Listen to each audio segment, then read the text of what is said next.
오늘은 야고보서 두 번째 시간입니다. 변장할 수도 없고 결코 꾸며낼 수도 없는 생활신앙의 13개의 주제, 그 중에 오늘은 첫 번째로 인내를 함께 여러분과 다루고자 합니다. 여러분, 초기 기독교, 초대교회의 가장 확실한 특징은 고난이었습니다. 고난. 그래서 야고보는 아주 간단하게 인사말을 마친 이후에 바로 고난의 문제를 심도 있게 다루기 시작합니다. 너희가 시험 당할 때에.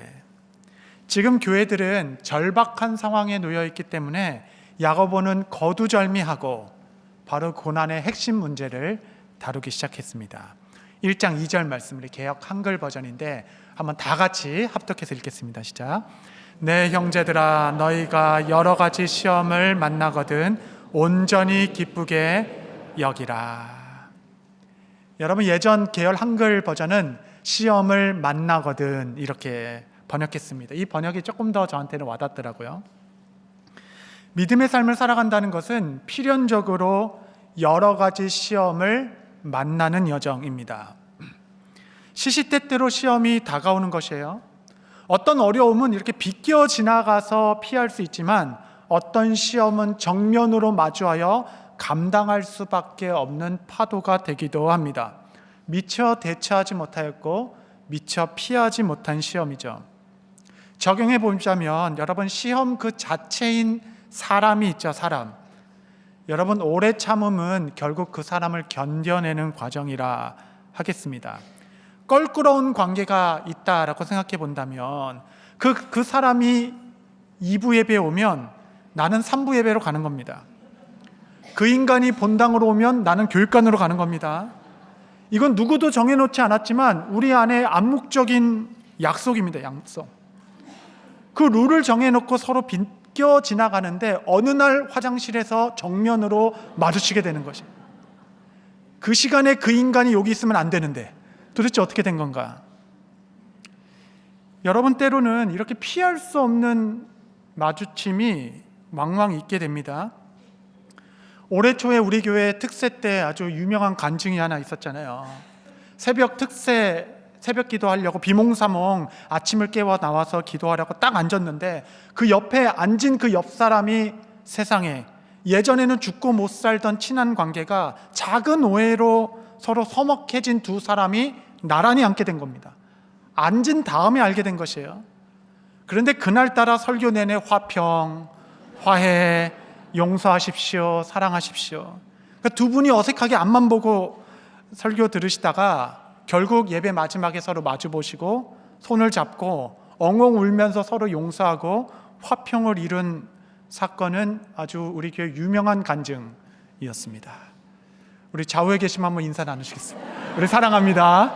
예, 사랑합니다. 축복합니다. 예, 다들 좋으시죠? 별 문제 없죠? 좋습니다. 여러분, 믿음 생활 중에 이렇게 시험을 정면으로 마주할 때가 있습니다. 언제까지나 피해갈 수 있는 것이 아닙니다. 누구나 만나게 돼요. 준비하지 못할 때 마주하게 됩니다. 본문은 여러 가지 시험이라고 했습니다. 헬라어로는 포이킬로스, 원어로는 각양각색이라고 번역될 수 있어요. 각양각색의 시험이 다가오는 것이에요. 뜻밖의 사고가 일어나고 사랑하는 이의 생각지도 못한 상실, 갑자기 다가온 질병, 유혹과 실패의 담도 만납니다. 오해와 갈등의 어려움도 겪게 돼요. 이런 것뿐만 아니라 생존의 문제, 정신적인 고통, 신학의 핍박에 이르기까지 여러 가지 시험을 만날 때에 너희는 온전히 기쁘게 여기라. 여러분, 이것은 명령입니다. 인생의 고난을 맞이하게 되면 제일 먼저 생각나는 것은 왜? 라는 질문이에요. 원망이 쏟아나오기 시작합니다. 성경은 원망의 시간이 아니다. 이 시간을 기쁘게 여기라 라고 말합니다.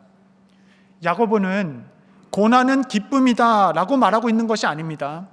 만약 그렇게 말했다면 그건 고난에 대한 해석이었겠죠. 그는 해석을 말하는 것이 아닙니다. 태도를 말하는 것이에요. 기쁘게 여기라 라고 하는 것은 삶의 태도를 말씀하고 있는 것입니다. 고난 앞에서의 의지적 결단을 요구하는 것입니다. 감정적 기쁨을 말하는 것이 아니라 너가 시험을 마주했을 때에 너는 마음의 방향을 결정하라 라는 요구입니다. 감정이 아니라 태도이죠. 너는 기쁨을 선택해라. 너는 기뻐하기로 결정해라 라는 것입니다. 여러분, 시시때때로 하루에 수백 번 변하는 감정이 여러분의 삶을 이끌어가도록 허용하지 마십시오. 시시때때로 변하는 상황으로 여러분의 삶을 주장하도록 결코 놔두지 마십시오. 믿음의 태도가 여러분의 삶을 이끌어가도록 너는 기쁨으로 삶의 방향을 결정하라 라고 말씀하시는 것이에요. 어떤 분은 인생은 10%의 사건과 90%의 태도로 결정된다 라고 말했습니다. 아주 유익한 말씀이죠. 고작 10%밖에 되지 않는 외부적 사건으로 여러분의 인생을 결정되도록 허용하지 말라라는 것입니다. 90%의 태도만 준비되어 있다면 그 10%쯤 되는 일로 인생이 쉽게 흔들리는 일은 없을 것입니다. 기쁨은 근육과 같아서 쓸면 쓸수록 더 강해지고 단련되어지게 됩니다. 무슨 일이 있어도 항상 기뻐하라 라는 사도의 조언은 우리의 말씀의 태도를 정하라 라는 권면일 것입니다. 여러분, 성경 중에 가장 고난을 많이 받은 자는 욥이라 하겠습니다. 욥기서는 고난의 책이라고도 우리가 할 수 있겠죠.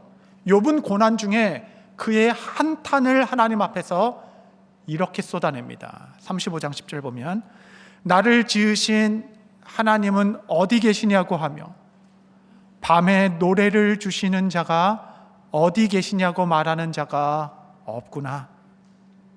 욥기는 이 전도서와 같이 반어법으로 지혜를 노래하는 책입니다. 이 한탄의 뜻은 무엇이냐면 나를 지으신 분이 계시다라는 것입니다. 밤중에 나로 노래하게 하시는 분이 계시다라는 선언이에요.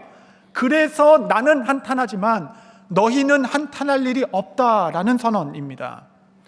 칠흑 같은 어두움이 지날지라도 나를 만드신 분이 나를 아시고 그는 나로 밤중에 노래하게 하시는 하나님이시라. 여러분, 시험 중에 여러분의 마음의 방향을 기쁨으로 결정하시는 오늘의 복된 예배 되시기를 바랍니다. 야고보는 이 기쁨의 이유를 그 다음 절에 이렇게 설명합니다. 우리 1장 3절 한번 다 같이 읽겠습니다. 시작. 이는 너의 믿음의 시련이 인내를 만들어내는 줄 너희가 알미라. 너희는 기뻐하라. 그 이유는 이 시험이 너로 인내를 갖추게 해줄 것이다. 너는 이 시간을 통과하는 동안 인내를 배우게 될 것이야. 인내. 여러분, 인내란 열정으로 시작한 일을 끝까지 마치게 하는 능력입니다. 성경은 너희가 인내가 없다면 아무것도 이룰 수 없을 것이다 라고 말씀하고 있어요. 우리의 삶의 열매를 맺히는 것이 삶의 목적일진데 인내는 열매를 맺히기 위한 불가분의 고리라 하겠습니다. 여러분, 야고보서의 핵심 주제는 진정한 믿음은 반드시 보여지게 되어 있다라는 선언이에요. 우리의 신앙 고백, 우리의 믿음은 도대체 무엇으로 드러난단 말입니까? 그것이 생활신앙의 13개 주제, 이거 우리는 다루게 될 것입니다. 그 중에 첫 번째가 바로 인내인 것이에요. 믿음의 사람은 곧 인내의 사람이라 말씀하십니다. 나는 인내하고 있는가? 여러분, 인내는 3가지 요소가 있습니다. 여러분, 현재 인내하고 있다면 지금 내게 필요한 인내의 요소가 무엇인지 다음에 말씀해서 한번 찾아보시면 좋겠어요. 야고보서 1장 12절 제가 읽겠습니다.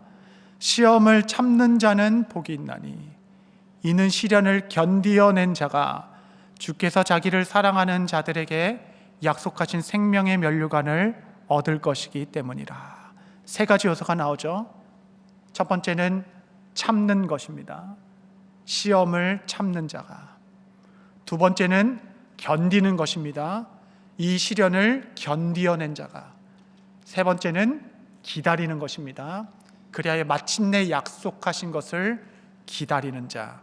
여러분, 인내란 참고 견디며 소망 중에 기다리는 것.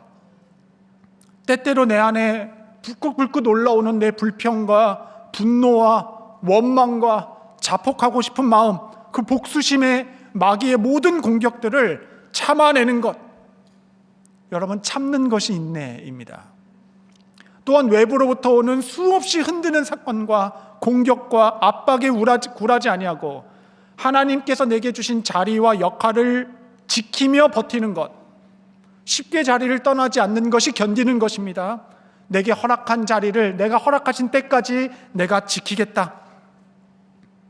그리고 하나님의 역사가 마침내 이루어질 때까지 낙심하지 않고 기다리는 것. 여러분, 인내란 참고 견디며 주님의 시간을 기다리는 것입니다. 여러분, 이 인내가 얼마나 좋은 것인지, 그래서 인내를 갖게 되는 거니까 너가 기뻐하라 이렇게 이야기하는 거 아니겠습니까? 이 인내가 얼마나 좋은 것인지. 야고보서 1장 4절 한번 다 같이 함께 읽겠습니다. 시작.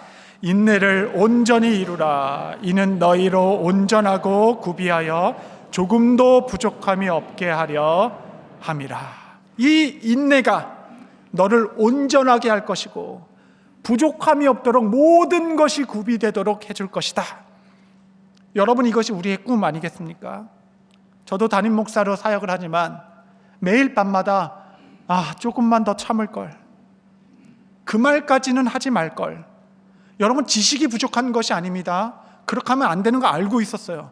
인내의 부족이었습니다. 인내가 부족했어요. 저희 그릇이 너무 작아가지고 작은 일에도 찰랑찰랑 모든 게 다 넘쳐나는 것입니다. 그래서 좋은 일을 한다고 모여넣어서 그렇게 서로에게 상처를 주고, 늘 말에는 실수가 있고 선택에는 부족함이 있고 늘 조급함으로 주변을 아프게 하는 자입니다. 여러분, 인내란 인간에게 가장 결여된 성품 중에 하나입니다. 여러분, 오해하지 마십시오.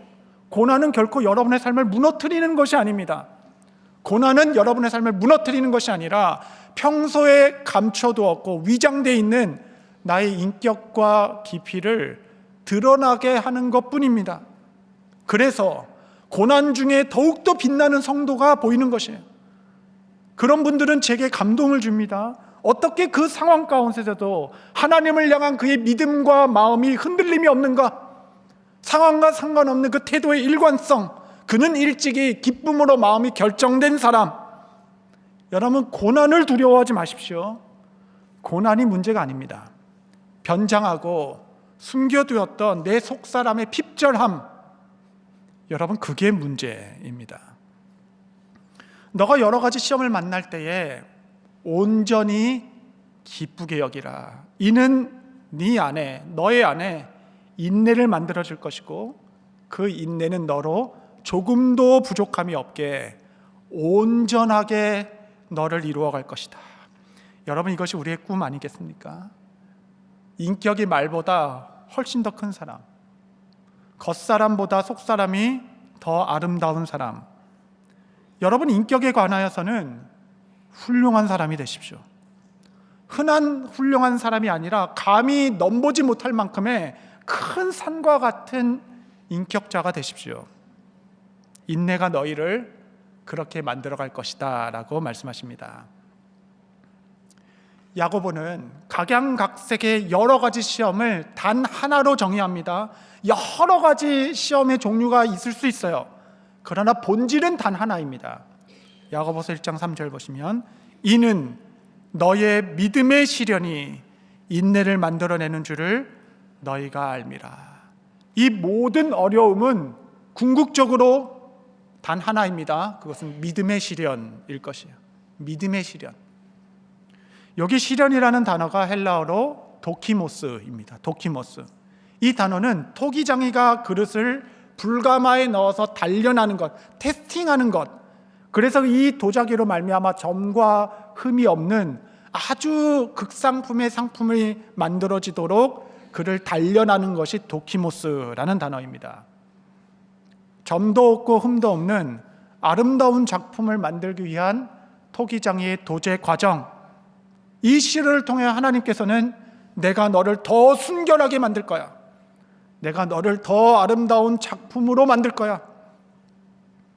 이 도키모스라는 헬라어가 쓰인 고대 유래들이 있는데, 고대 문서에 보면 은화를 만들 때에 그 은화를 만드는 장인이 마지막 테스트까지 통과한 은화를 검증하는 것, 이 은화를 보며 이것은 잘 만들어진 진짜 동전입니다, 정품입니다 할 때 도키모스라고 얘기하는 거예요. 그건 합격이라는 뜻입니다. 잘못 만들어졌으면 이것은 아도키모스라고 얘기하는 겁니다. 불합격이라고 얘기하는 거죠. 고난은 결국 믿음의 시련입니다. 그 상황을 인내하고 감당하는 불가마의 시간을 보며 하나님께서 너의 믿음은 합격, 도키모스라고 얘기하는 겁니다. 아니면 불합격, 너는 더 다듬어져야 한다라고 말씀하실 것이에요. 여러분, 시련 중에 아무 걱정하지 마십시오. 도자기를 불가마에서 언제 꺼내야 할지는 토기장이가 가장 잘 알고 있습니다. 하나님이 원하시는 인격의 성숙함을 완전한 데 이르기까지 여러분 인내로 그때를 감내하시기를 바랍니다. 하나님은 우리에게 물어보지도 않으시고 우리를 걸작품으로 만드시기로 작정하셨습니다. 하나님은 우리 삶에 들어오셔서 작은 원두막 하나를 지으려고 하신 것이 아니라 당신이 거하실 궁전을 만들기로 선택하셨습니다. 여러분, 아름다운 장품성이 있는 건물은 100년이 걸려서도 건축되는 것 아니겠습니까? 하나님은 우리를 온전하고 구비되어 조금도 부족함이 없는 기가 막힌 작품으로, 하나님이 거하실 아름다운 성전으로 빚어가고 계십니다. 그래야 우리로 거룩한 신부로 서도록 흠도 없고 점도 없는 하나님을 닮은 그의 자녀로 삼아가도록 오늘도 믿음의 시련을 통하여 우리를 빚어가신다 하십니다. 당면한 삶의 고난 앞에서 하나님의 하늘에서는 도키모스, 합격, 그래, 너의 믿음은 진짜이구나, 너의 가지가 담을 넘어갔구나, 그 하나님의 놀라운 선언을 믿음으로 바라시며 폭풍 중에 잠잠히 참고 견디며 기다리는 것, 인내함으로 여러분 모든 시험을 이겨내시게 되시기를 바랍니다. 인내의 시간 중에 우리가 기억해야 될 3가지가 있습니다. 여러분 혹 인내의 시간을 보내고 계시다면 이 다음의 3가지를 꽉 붙들고 이겨내십시오. 첫 번째는 이 시간은 결코 홀로 가는 길이 아닙니다. 시험의 순간은 결코 홀로 견디는 시간이 아닙니다. 그 시간을 먼저 가신 분이 계세요. 그분과 여러분은 함께 하고 계십니다. 어려움을 당할 때마다 하나님께서는 내가 너를 도울 것이다, 결코 너로 홀로 있지 않게 하시겠다 하시며 주신 약속이 하나 있습니다. 그것이 야고보서 1장 5절입니다. 다 같이 읽겠습니다. 시작.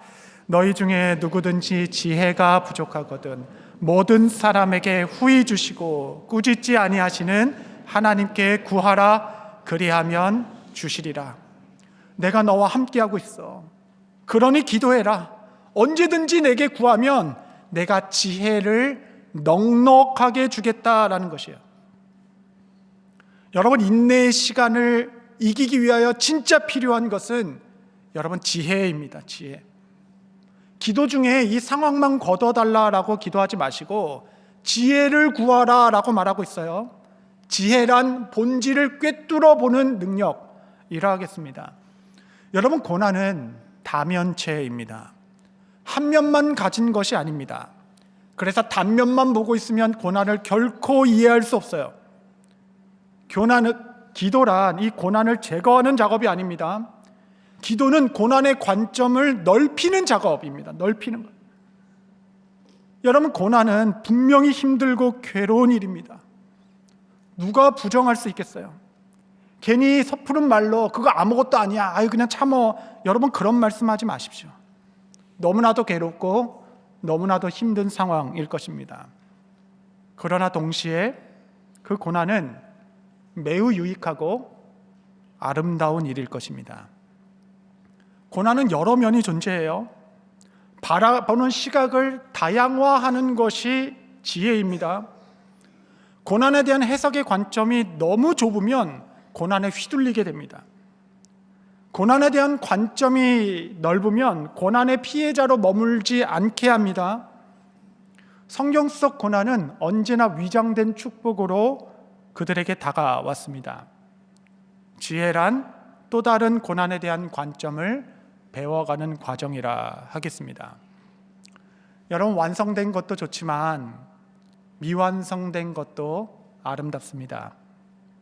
그래야 우리가 할 일이 있죠. 결핍은 우리에게 기도를 가르칩니다. 부족해서 우리는 주님을 더 찾게 됩니다. 모자라서 아름다운 것도 있습니다. 저는 여러분의 삶에 하나님께서 하늘의 지혜를 주시기를 바랍니다. 여러분, 시련 중에 우리를 무너뜨리는 것은 결코 고난이 아니에요. 제가 좀 더 말씀드렸죠.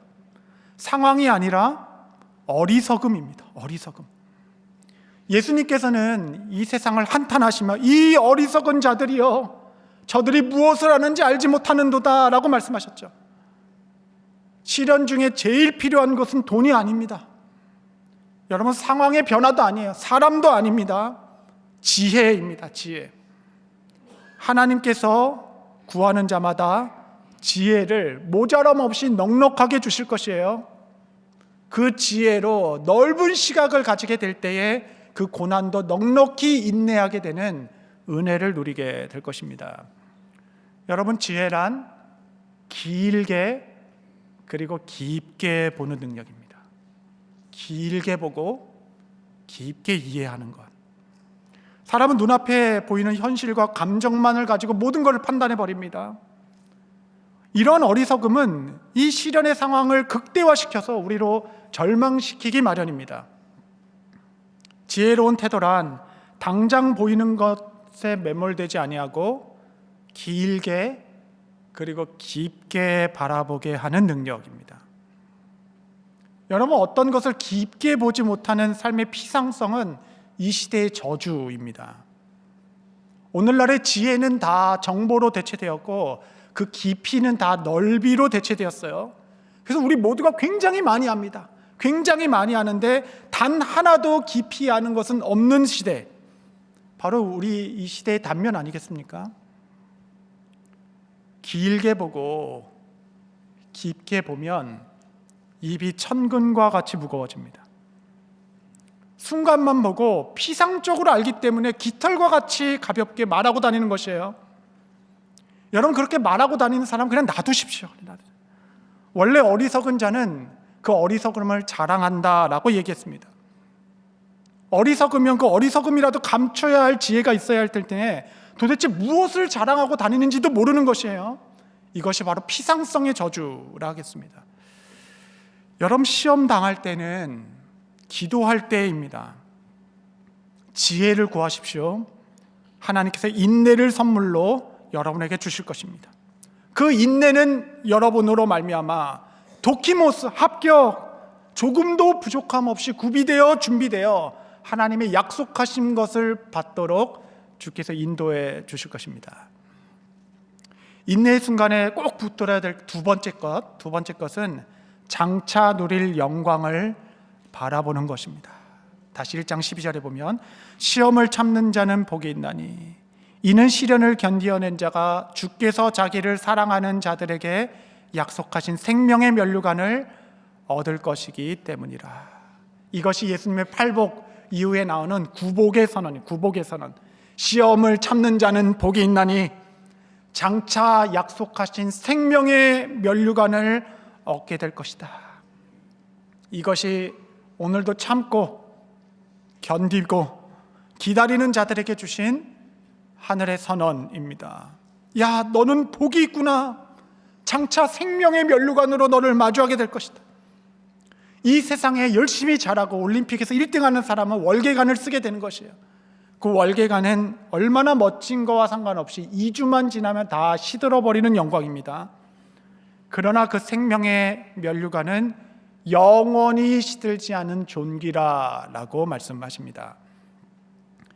성도 여러분, 우리는 세상 사람들과 끝이 다른 사람들입니다. 끝이 다른 사람들. 여러분, 우리가 세상 사람들과 뭐가 다른가요? 우리가 좀 덜 고난받습니까? 우리가 이렇게 열심히 기도하고 열심히 주를 바라보는데 세상 사람과 우리가 도대체 뭐가 다른가요? 여러분, 삶의 중간이 다른 것이 아니라 우리는 삶의 끝이 다른 사람들입니다. 삶의 끝에서 알게 될 것이에요.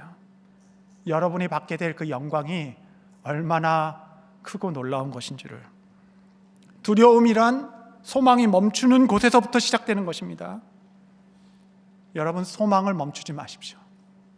마지막 날 주실 그 영광을 바라보며 오늘도 눈물의 샘 깊은 골짜기를 견디며 참고 기다리며 걸어가는 자들이 믿음의 삶을 사는 바로 우리들이라 하겠습니다. 세 번째, 인내의 순간에 꼭 기억해야 되는 것. 저는 이것이 가장 좋습니다. 저는 이 세 번째가 가장 아름답습니다. 인내는 주님을 향한 나의 사랑의 증거가 됩니다. 다시 야고보서 1장 12절 말씀을 보시면, 시험을 참는 자는 복이 있나니 이는 시련을 견디어낸 자가 있는 거죠. 주께서 자기를 사랑하시는 자들에게. 이 부분이 저에게 큰 은혜가 됐습니다. 너무 흥미롭죠? 이 땅에서 시련을 참고 견디며 눈물의 골짜기를 이겨낸 자를 주님께서는 인내한 자다라고 얘기하지 아니하고 자기를 사랑하는 자들이라고 불러주셨습니다. 이 땅에서의 인내는 주님을 사랑한다는 궁극적인 증거가 됩니다. 여러분, 왜 인내하십니까? 여러분, 왜 참으시나요? 고통 중에도 왜 여전히 소망을 붙들고 주님을 바라보고 계신 것입니까? 내가 온전하게 되는 것도 좋고 장차 누릴 영광이 있는 것도 좋지만 제일 아름다운 것은, 이 인내는 이 땅에서 내가 사는 동안 나를 위하여 고난받으신 예수님을 향한 나의 사랑의 증거가 되기 때문에 그렇습니다. 주님, 내가 주님을 이만큼 사랑합니다. 이 상황에서도 내가 주님을 이렇게 사랑합니다. 내가 오늘도 참고 오늘도 견디며 오늘도 기다리는 이유는 이 인내가 내가 주님을 향한 나의 사랑의 고백이자 삶의 예배이기 때문에 주께서는 인내하는 자를 나를 사랑하는 자라고 부르셨어요. 이것이 삶의 예배 곧 생활 신앙이 되는 것입니다. 주님, 내가 이만큼 주님을 사랑합니다. 그 신앙 고백을 그 인내의 순간에 하나님께 드리게 되는 것입니다. 말씀을 정리하겠습니다.